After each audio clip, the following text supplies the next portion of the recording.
Dhunoi vajzën e bashkëshortit, procedohet tiktokerja Genta Gjalpi.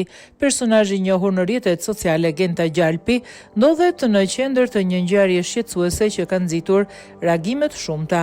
Një video e publikuar së fundmi ku ajo shihet duke ushtruar dhunë ndaj një vajze të mitur, vajza e bashkëjetuesit të saj ka bërë që policia e Tiranës të nisë një hetim ndaj 35 vjeçares. Në pamjet që qarkulloi në rrjet, Gjalpi ndodhet pranë një kase marketi me vajzën, e cila tenton të largohet.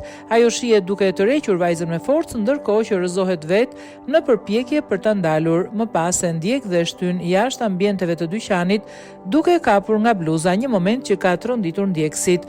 Policia konfirmon se ndaj Gjalpit është regjistruar procedim penal në gjendje të lirë për akuzën dhuna në familje, ndërsa hetimet për rastin vijojnë për të sqaruar çdo rrethant të ngjarjes. Rrjetet sociale janë mbushur me komente dhe dënime ndaj sjelljes së saj, ndërsa përdoruesit kërkojnë që autoritetet të ndërhyjnë seriozisht në raste të tilla ku dhuna ushtrohet ndaj fëmijëve, pavarësisht se nga kush vjen ajo.